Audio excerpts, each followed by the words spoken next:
Assalamualaikum warahmatullahi wabarakatuh. Teman-teman semuanya, bagaimana kabar kalian? Semoga kalian senantiasa dilindungi oleh Allah Subhanahu wa taala.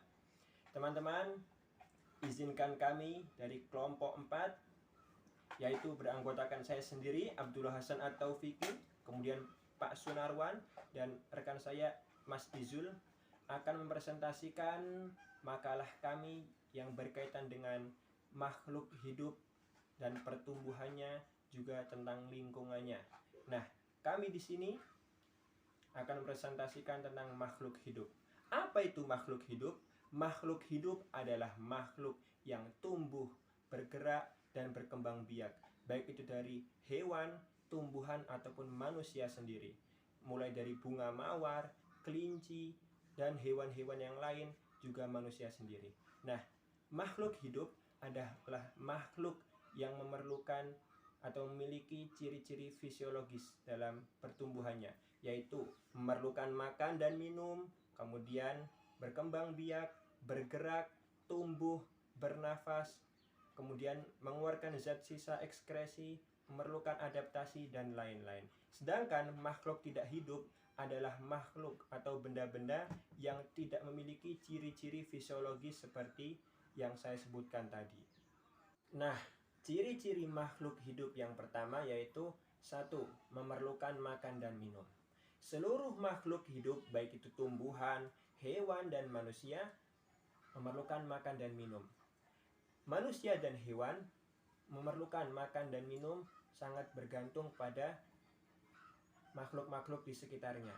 Sedangkan tumbuhan, dia bisa membuat makanan sendiri, memanfaatkan bahan-bahan anorganik dari sekelilingnya, dan dibantu oleh cahaya matahari atau yang biasa kita kenal dengan sebutan fotosintesis. Nah, ciri makhluk hidup yang kedua adalah bergerak. Bergerak merupakan salah satu ciri makhluk hidup. Pada manusia dan hewan, kita bisa melihat dengan jelas ketika bergerak. Ya, karena kedua makhluk ini dibekali oleh Allah Subhanahu wa taala dengan alat gerak. Contohnya, manusia dibekali oleh Allah Subhanahu wa taala dengan tangan, kaki, dan anggota tubuh yang lain. Sedangkan alat gerak pada hewan, misalkan pada burung Allah memberikan sayap, kemudian pada ikan Allah memberikan sirip, kemudian juga hewan-hewan yang lain dengan kaki. Nah, sedangkan tumbuhan juga melakukan gerakan meskipun kadangkala tidak terlihat. Contohnya adalah daun putri malu ketika disentuh, kemudian tumbuhan yang selalu menghadap tumbuh ke arah cahaya matahari, kemudian daun-daun petai Cina yang menutup ketika sore hari, dan lain-lain. Ciri makhluk hidup yang ketiga adalah bernafas. Semua makhluk hidup memerlukan bernafas, yaitu mengambil udara O2, oksigen, kemudian mengeluarkan CO2. Nah, oksigen sendiri diperlukan makhluk hidup untuk memberikan energi sehingga bisa melakukan aktivitas-aktivitas yang lain. Nah, selain itu, oksigen juga untuk membakar kalori dalam tubuh. Nah, proses pernafasan makhluk hidup berbeda-beda. Contohnya, makhluk hidup yang di darat dengan makhluk hidup yang di air seperti ikan, ataupun makhluk hidup yang hidup di daratan dan air seperti hewan-hewan amfibi tentu juga berbeda. Nah, kesemuanya ini memiliki ciri-ciri tersendiri.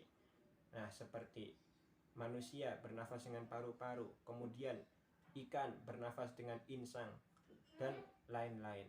Kemudian ciri yang keempat adalah tumbuh. Setiap makhluk hidup mengalami pertumbuhan dan perkembangan. Contohnya, jika kita menanam biji, kemudian kita siram setiap hari, maka akan tumbuh menjadi tunas. Kemudian kita siram setiap hari, maka akan tumbuh lagi menjadi tanaman yang besar. Kemudian kita siram setiap hari, maka akan menjadi sangat besar. Pun dengan manusia, semula dari bayi, kemudian beranjak ke anak-anak, kemudian beranjak ke remaja, kemudian beranjak dewasa dan tua. Nah, kesemuanya ini disebut pertumbuhan dan perkembangan dalam makhluk hidup. Kemudian yang kelima adalah berkembang biak. Berkembang biak atau reproduksi merupakan salah satu cara makhluk hidup untuk memperoleh keturunan. Nah, selain itu berkembang biak juga untuk melestarikan supaya tidak terjadi kepunahan makhluk hidup. Dan yang keenam, salah satu ciri makhluk hidup yang keenam adalah peka terhadap rangsangan. Salah satu ciri makhluk hidup adalah respon terhadap rangsangan. Kemampuan makhluk hidup dalam memberikan tanggapan terhadap rangsangan disebut iritabilitas. Nah, manusia dan hewan memiliki panca indera yang peka terhadap rangsangan.